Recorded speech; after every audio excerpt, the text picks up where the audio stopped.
Hello everyone, welcome to my channel Better Than Better Life Journey Day 27। তো আজকের main topic হচ্ছে জল। আজকে জলকে নিয়ে আলোচনা হবে। দেখুন, আমাদের এই জীবনে চলতে হলে carbohydrate, protein, fat, vitamin, mineral, জল এই 6টি উপাদানের বিশেষ প্রয়োজন। তবে এই 6টি উপাদানের মধ্যে ম্যাক্রো অ্যান্ড মাইক্রো নিউট্রিয়েন্ট হিসেবে কিন্তু 5টিকে ধরা হচ্ছে। Carbohydrate, protein, fat, vitamin, mineral. জলকে কিন্তু কোনো নিউট্রিয়েন্টসের চ্যাপ্টারে ফেলানো হচ্ছে না।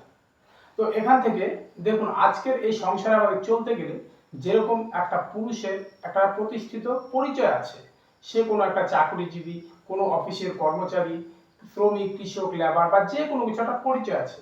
কিন্তু একজন হাউস ওয়াইফ হিসেবে যেরকম একজন মহিলা অনেক সময় তুচ্ছ বলে মনে হয়, এখানে কিন্তু জলকেও সেরকম অনেকটা মনে হচ্ছে। তবে এটা জেনে রাখবেন যে মায়ের যেরকম কোনো তুলনা হয় না, ঠিক সেভাবে এই আমাদের দেহটাকে চালাতে জলের কোনো তুলনা হয় না। তাই হয়তো এই নিউট্রিয়েন্টসের চ্যাপ্টারে এই জলকে ফেলা হয়নি। কারণ একজন মা ছাড়া একজন পুরুষ সকালে যে কাজে যাবে, তার খাদ্যের বাড়ির যে সরঞ্জাম সেটা তৈরি হবে না।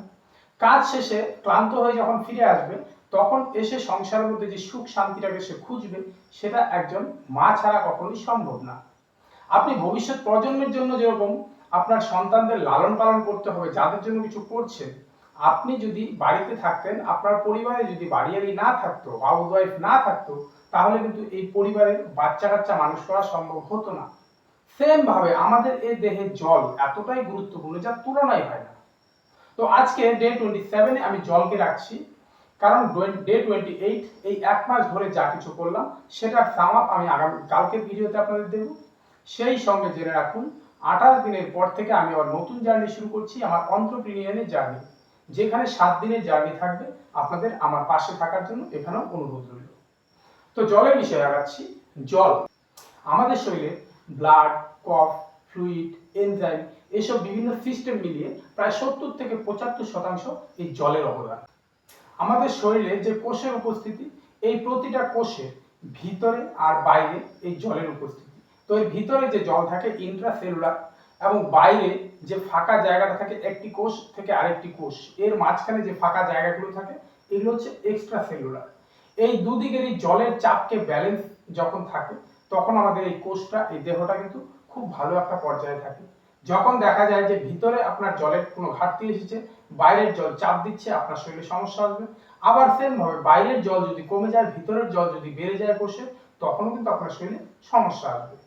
তো এই জলটাকে আমাদের ব্যালেন্সে রাখতে হবে। তো এই জলের ব্যালেন্স বলতে আমরা কি বুঝতে পারছি? দেখুন, আমরা যতটুকু জল নিচ্ছি, ঠিক ততটুকু জলই যেন আমাদের শরীর থেকে বের হয়ে যায়। তো এই যে ইনপুট আর আউটপুট দুটো যদি একরকম একসঙ্গে পাশাপাশি ভালো কাজ করে, আপনার শরীর সুস্থ। দুটোর মাঝখানে যদি আপনার জলের ইনপুট বেশি হয়, আউটপুট কম হয়, তবুও সমস্যা।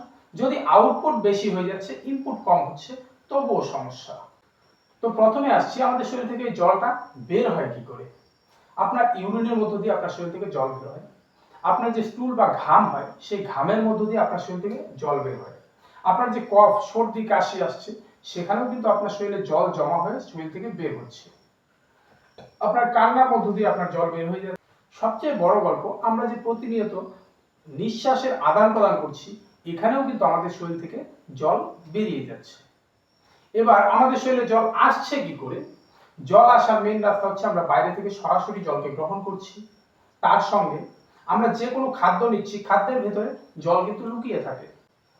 আমরা যে কোনো লিকুইড টাইপের খাদ্য যখন নিচ্ছি, সেসব খাদ্যেও জল লুকিয়ে আছে।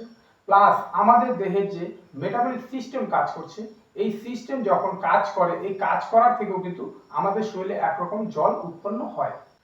তো আমাদের এই শরীরে পজিটিভ ওয়াটার ব্যালেন্স মানে আমাদের শরীরে জলটা বেশি কখন জমে। দেখুন, মহিলাদের প্রেগনেন্সি পিরিয়ডে সেখানে কিন্তু মানুষের শরীরে অনেক সময় জল চলে আসে, হাত পায়ে জল চলে ভারী হয়ে যায়। আপনার পিছনে যে কিডনি আছে, সেই কিডনি যখন ফেল হয়, কিডনি যখন তার সঠিক কাজকর্ম করতে না পারে, জলকে ফিল্টার আউট করতে না পারে, তখনও আপনার শরীরে কিন্তু জল বেড়ে যায়। আপনার লিভার ফাংশন যদি ঠিকঠাক কাজ না করে, তবুও আপনার শরীরে কিন্তু জল জমা হয়ে যেতে পারে। আপনার অতিরিক্ত খাদ্যের থেকে আপনার গ্রোথ লেভেল হঠাৎ করে বেড়ে যাচ্ছে। যখন গ্রোথ লেভেল বেড়ে যায় হঠাৎ করে, তখনও কিন্তু আপনার শরীরে জল চলে আসতে পারে। তো এই জল চলে আসলে কি হয়? সারা গা, হাত, মুখ এমনকি পা ফুলে যায়। অনেক সময় এমন হয় চাপ দিলে আপনার ভিতরে গর্ত হয়ে যাচ্ছে, আবার হাত আঙুল তুলে নিলে কিছুক্ষণ পর আবার ভিতর থেকে ঠিক হয়ে যাচ্ছে।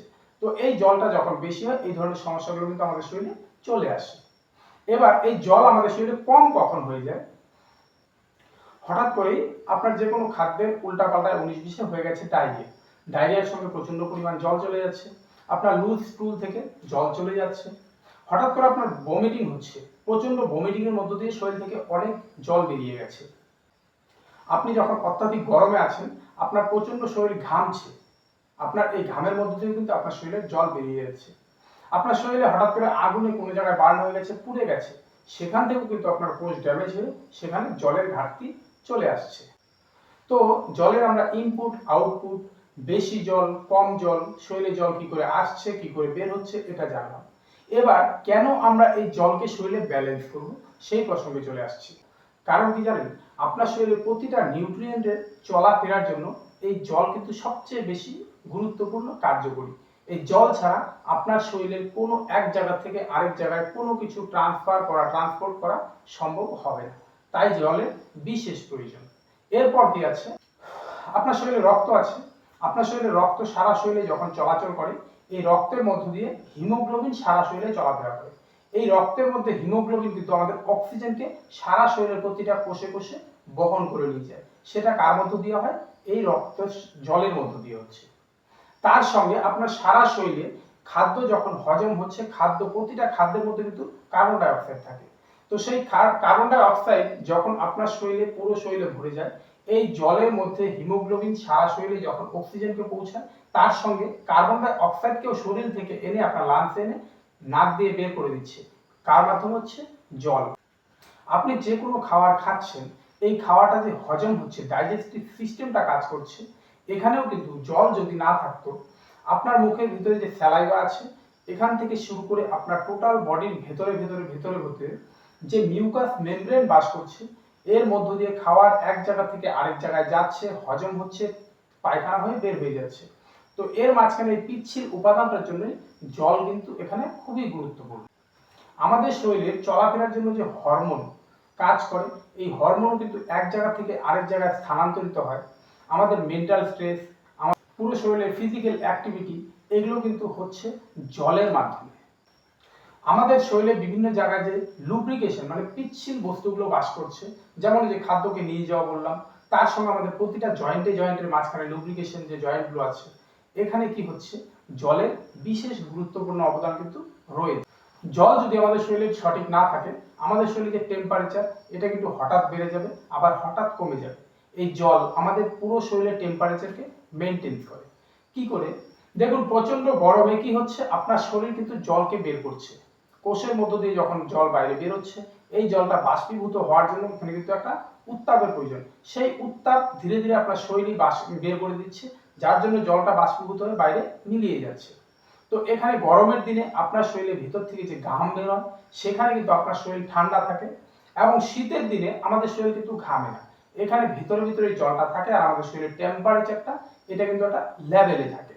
তাই আমাদের টেম্পারেচার মেনটেন করতে জলের গুরুত্ব অপরিসীম, যার কোনো তুলনা হয় না। আমাদের শরীরে এই যে বললাম প্রথমে ম্যাক্রো বা micro nutrients, carbohydrate, protein, fat, vitamin, mineral, এদেরকে ভাঙতে বা এদের ভাঙার পর আমাদের শরীরে কার্য করার জন্য যে শক্তি, এই শক্তিও কিন্তু উপাদানের যে মূল রাসায়নিক গঠন, তার মধ্যে জলের অবদান কিন্তু সবচেয়ে বেশি।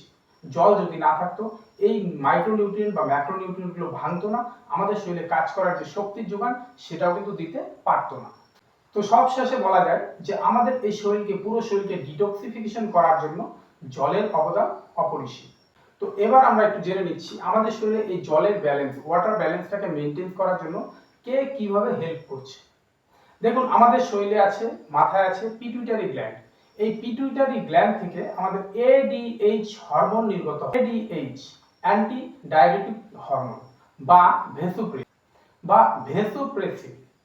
তো এখানে এই এডিএইচ অ্যান্টি ডায়াবেটিক হরমোন, এখানে এই ডায়াবেটিক কথার অর্থ কিন্তু আমাদের শরীরে জলকে বের করে দেওয়া।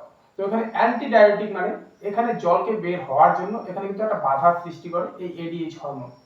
তো এখান থেকে খেলাটা কিরকম হয়, আমাদের শরীরে যদি জলের পরিমাণ বেড়ে যায়, তখন আমাদের এই এডিএইচ হরমোন এটার নিঃসরণ অনেক কমে যায়। যখন এডিএইচ হরমোনের নিঃসরণ কমে যায় তখন কিডনি নর্মালভাবে এই জলকে তাড়াতাড়ি শরীর থেকে বের করে দেওয়ার জন্য কাজ করতে পারে। আবার দেখা যায় আমাদের শরীরে যদি জলের ভারসাম্য কম হয় তখন এই এডিএইচ হরমোন একটু বেশি নির্গত হয়ে কিডনিকে জলকে ধরে রাখার জন্য এক ধরনের অর্ডার করে, আর যেখান থেকে আমাদের শরীরে জলের ব্যালেন্সটা ঠিকঠাক থাকে। এরপর আমাদের শরীরে আছে অ্যাড্রিনাল গ্ল্যান্ড। এই অ্যাড্রিনাল গ্ল্যান্ড থেকেও দুটো হরমোন নির্গত হয়। এক হচ্ছে অ্যালডোস্টেরন।